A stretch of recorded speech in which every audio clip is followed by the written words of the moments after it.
सभी साथियों को जय भीम, नमो बुद्धाय। आज का टॉपिक है लक्ष्मी माता या बुद्ध की माता। आज हम बात करेंगे कि लक्ष्मी माता, जिनको धन की देवी और गज लक्ष्मी भी कहते हैं, जिनकी पूजा दिवाली में मुख्य रूप से की जाती है, तो इनकी उत्पत्ति कैसे हुई। पाखंडी जब बुद्ध धर्म को हिंदू धर्म में बदल रहे थे, तब उनके सामने समस्या थी कि कैसे हम इतने बड़े धर्म को नष्ट करेंगे, क्योंकि मूर्ति पूजा तो हिंदू धर्म में थी ही नहीं और ना ही ये मूर्तियां बना पाते थे। तो इन्होंने बौद्ध विरासत और इनकी प्रतिमाओं का ब्राह्मणीकरण कर दिया, क्योंकि यह आसान था।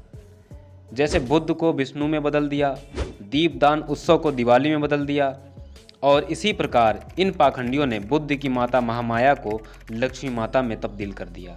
महामाया का सबसे प्राचीन शिल्प सांची स्तूप भारत के बौद्ध स्तूप के तोरण द्वार पर मिलता है।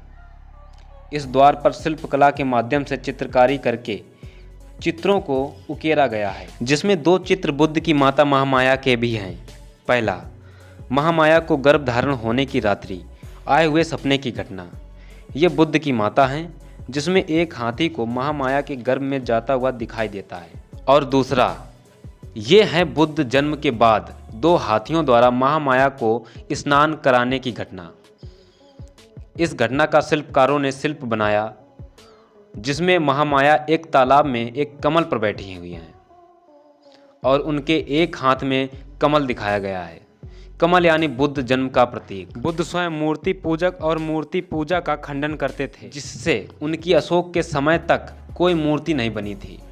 अशोक के पहले बुद्ध को पीपल, बोधि वृक्ष या चक्र या पद चिन्ह या कमल के रूप में ही याद किया जाता था।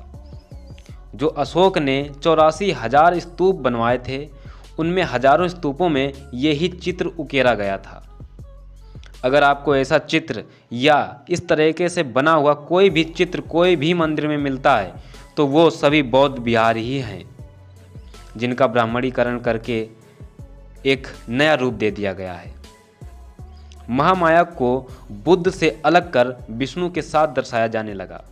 ऐसा जो ब्राह्मण बौद्ध भिक्षु बने होंगे, उन्होंने महामाया को महालक्ष्मी में बदल दिया, क्योंकि माया का अर्थ ही लक्ष्मी होता है।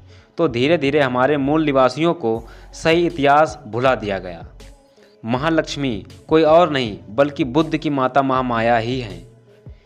इसलिए दिवाली मतलब दीपदान उत्सव के समय लक्ष्मी माता की पूजा होती है, क्योंकि दिवाली प्राचीन बौद्ध पर्व दीपदान उत्सव है, जो कि बुद्ध के ज्ञान प्राप्ति के बाद कपिलवस्तु वापस आने पर मनाया जाता है। उस दिन कार्तिक अमावस्या थी, और दूसरा कारण अशोक के 84,000 स्तूपों का उद्घाटन भी इसी दिन हुआ था। इसीलिए दीपदान उत्सव पर लक्ष्मी यानी महामाया की पूजा की जाती है। हिंदू धर्म में तो स्त्रियों को सम्मान तक ही नहीं दिया गया। इनको बहुत ही तुच्छ और नीच समझा गया।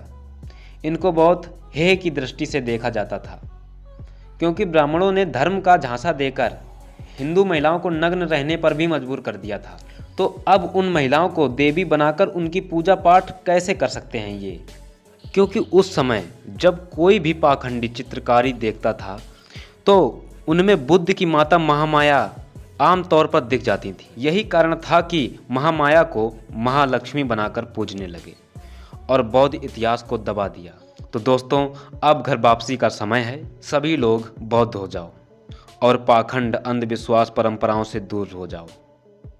जय भीम, नमो बुद्धाय।